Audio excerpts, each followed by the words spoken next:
लगाओ, प्रभु के रूप में लगाओ, प्रभु की लीला में लगाओ। जहां भगवान प्रकट होते हैं वहां परमानंद की बाढ़ आती है। पर ये ध्यान रखें, गुलाब का फूल कांटों में खिलता है, उसकी सुगंध लेनी, फूल लेना है तो कांटों से बचाकर। ऐसे ही जब आप भगवत चिंतन के लिए चलेंगे तो आपका चिंतन चुराने के लिए माया विविध नाटक करेगी, कांटे फैलाएगी। कोई तुम्हारी निंदा करेगा, कोई अपमान करेगा, कोई उपहास करेगा, तुम्हारी अव्यवस्था हो सकती है, तुम्हारी परिस्थिति बहुत भयावह हो सकती है। इन परिस्थितियों में भी भगवत चिंतन का तार ना टूटने पावे तो आगे गुलाब का फूल है। जैसे कांटे से बचाकर गुलाब का फूल लेते हैं और भगवद अर्पित करके सौरभ का सुख लेते हैं, ऐसे ही भगवान के प्रेमानंद का अनुभव करने के लिए संसार के कांटों से बचना होगा। और खिलेगा यही फूल संसार में ही, मनुष्य देह में, और योनियों में नहीं। भगवत प्राप्ति स्वर्ग में नहीं होगी, इसी मृत्यु लोक में होगी। पहले मन नहीं लगता भगवत चिंतन में, भगवत चिंतन जबरदस्ती करना पड़ता है।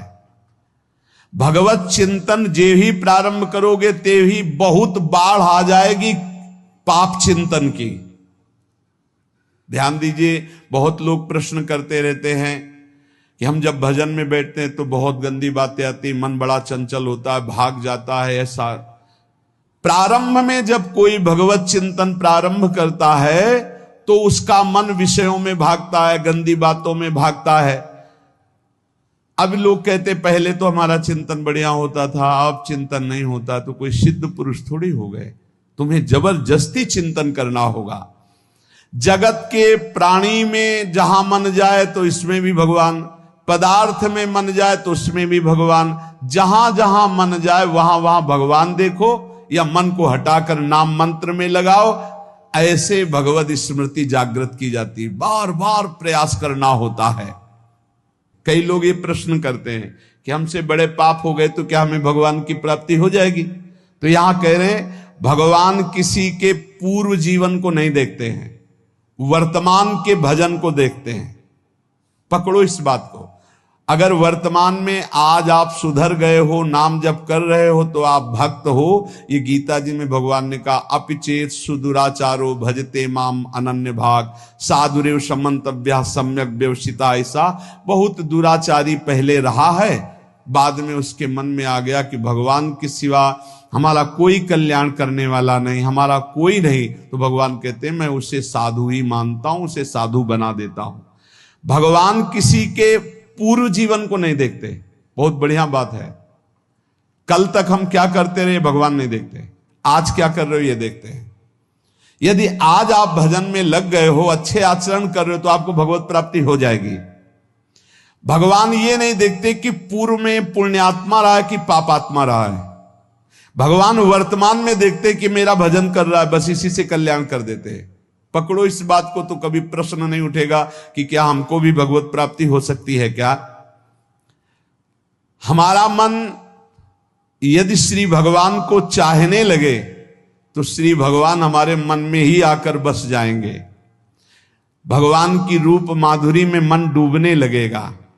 यथार्थ सत्य, जो भगवान से थोड़ा भी प्यार करने लगे हैं उनके हृदय में भगवान की, उनकी भावना के अनुसार झलक आने लगी है।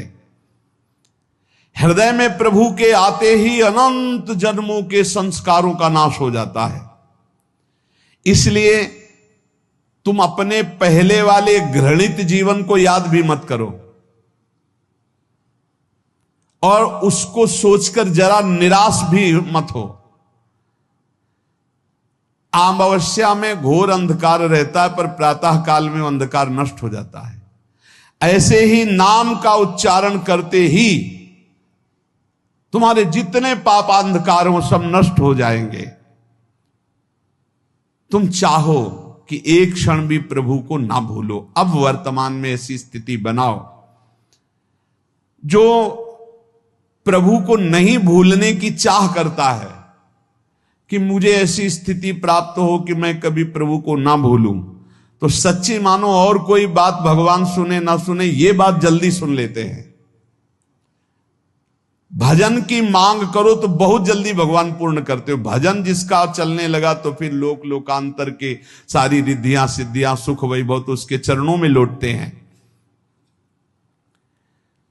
जब हम प्रभु से प्रभु का स्मरण न मांगकर भोग मांगते हैं तभी हमारा भजन रुक जाता है, भजन नहीं चल पाता। यदि हम प्रभु से केवल भजन मांगे तो विश्वास करो ब्याज में सब हो जाएगा। मूल भजन तो आपका बचेगा ही, ब्याज में लोकांतर के भोग आपके चरणों में लुटते घूमेंगे। आप भजन करके तो देखो, अरे घिघियाने की जरूरत नहीं, किसी से मांगने की जरूरत नहीं, भजन करके देखो सब ठीक हो जाएगा, सब अपने आप बन जाएगा। हम बहुत बड़ी भूल कर देते हैं कि थोड़ा भजन करके प्रभु से कुछ सांसारिक वस्तुएं स्थितियां परिस्थितियां बदलने की मांग कर लेते हैं, जिससे भजन छूट जाता है। प्रभु की स्मृति इतनी महान है कि जिन्होंने बैर भाव से प्रभु का स्मरण किया उनको भगवान की प्राप्ति हो गई।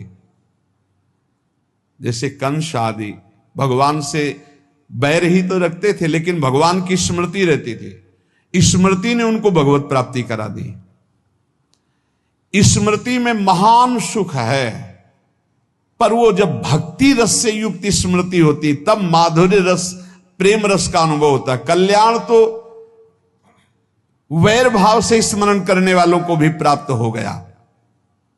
यदि आप भक्त हो और ये चाहते हो कि आपकी भागवती की स्थिति बहुत जोर की हो तो हम आपसे प्रार्थना करते हैं कि रोज प्रभु से एक ही बात मांगिए, मुझे अखंड स्मृति दीजिए।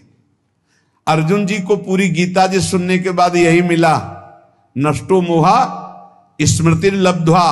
स्मृति, प्रभु आप हम पे ऐसी कृपा कर दो कि हमारे हृदय में किसी और व्यक्ति वस्तु स्थान की स्मृति न रह जाए, केवल आपकी स्मृति रह जाए। ये चाह भगवान बहुत जल्दी पूर्ण कर देते हैं यदि उपासक हृदय से ये बात मांगे। भगवान की कृपा से ही ऐसा हो सकता है कि अखंड स्मृति ये कर्म फल से नहीं मिलती है। प्रभु के प्रति निर्भर होकर जो दैन्यता पूर्वक प्रभु से मांगता है और हर समय अभ्यास करता रहता है भगवत स्मरण का, उसको ये स्मृति मिलती है। और स्मृति मिल गई तो इससे बड़ी कोई स्थिति नहीं, हर समय भगवान का स्मरण। प्रभु से मन प्रतिपल नया नया स्वाद लेकर के आसक्त होता रहता है, नवम नवम। प्रभु कभी बासी नहीं होते। जैसे किसी व्यक्ति को देखो तो देखते देखते मन हट जाएगा कि देख लिया बहुत सुंदर है, ठीक है, लेकिन वो एक दिन मन हट जाएगा।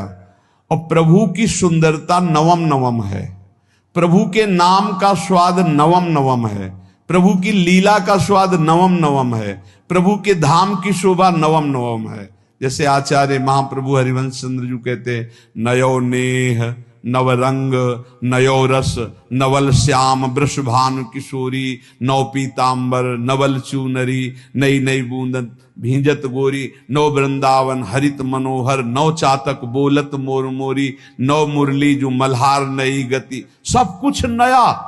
तो नवम नवम प्रभु प्रतिपल नवम नवम प्रभु का रूप, प्रियाजू का नवम नवम, अबहीं और अबहीं और अबहीं और है।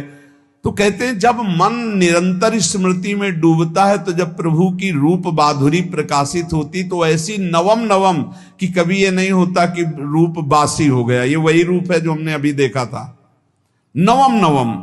इसलिए आनंद की उफान आती रहती है उपासक के हृदय में। ऐसी प्रियता, ऐसा आनंद बिना भजन के नहीं अनुभव में आएगा।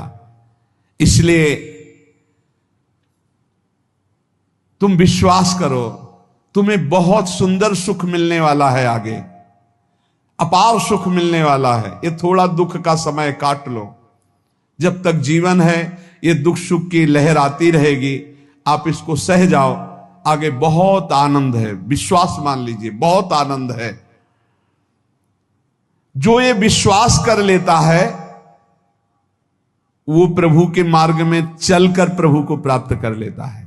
नहीं तो इतने रोड़े हैं कि आप ऊब जाओगे, बहुत रोड़े हैं।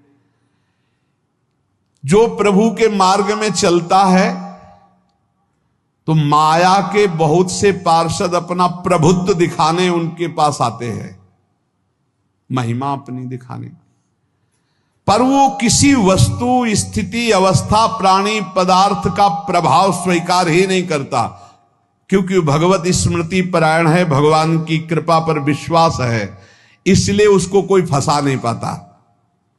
वो नित्य निरंतर प्रभु से घुला मिला रहने के कारण उसकी मस्ती में कोई फर्क नहीं पड़ता। माया का प्रभुत्व रखने वाले उसे फंसाने की चेष्टा करते हैं, पर उस पर किसी का असर नहीं होता, वो कहीं लिप्त नहीं होता, वो कहीं दुखी सुखी नहीं होता, वो हर समय प्रसन्न रहता है। तुम देखो, हर समय प्रसन्न रहते हो? यदि नहीं तो तुम किसी व्यक्ति वस्तु का आश्रय लिए हुए प्रभु का नहीं। अगर हां तो हर समय प्रभु का स्मरण चलना चाहिए, हर समय प्रभु के आश्रित हो, फिर देखना ये आनंद, ये प्रसन्नता क्या रूप रखती है। बड़े बड़े मस्त संतों को देखा, मस्त एकदम ऐसे उन्माद में मस्त, हे उस सुख के लिए ललचाओ, कब तक जन्मते मरते रहोगे, कब तक बार बार दुख भोगते रहोगे, कब, बड़ा प्रपंच है ये। भगवान का स्मरण परम पुण्यात्मा पुरुष का हृदय माना जाता है, बहुत पवित्र हृदय, बड़ा पुण्यात्मा हृदय जिसमें भगवान का स्मरण। भगवान का विस्मरण पापात्मा पुरुष, भयानक विपत्ति, दुर्भाग्य। अतएव सुदृढ़ निश्चय करो, अब हम भगवान के स्मरण में अपना समय व्यतीत करेंगे। मेहनत करो, कार्य करने के लिए कोई मना नहीं, आप नौकरी करो, किसानी करो, व्यापार करो, पर अंदर अंदर भगवत स्मृति, भगवत स्मृति ही सबसे बड़ी स्थिति है। अब चाहे हम जीवित रहें, चाहे हमारे मरण जैसी विपत्ति आ जाए, चाहे सब हमसे हट जाए, चाहे सब हमको नमन करें, अब हम दृढ़ निश्चय करके केवल भगवान के स्मरण करते हुए इस संसार के बीच समय व्यतीत करेंगे। अब हम चूकने वाले नहीं, ये नियम लीजिए। चाहे जीवन रहे या ना रहे, चाहे मरण जैसा कष्ट आ जाए, चाहे सब वियोग हो जाए, सब चले जाए, चाहे सब संयोग हो जाए, सब नमन करें, अब हम प्रभु का स्मरण नहीं। कि जब चारों ओर अंधेरा छा रहा हो, कोई अपना न दिखाई दे रहा हो, केवल दुख ही दुख,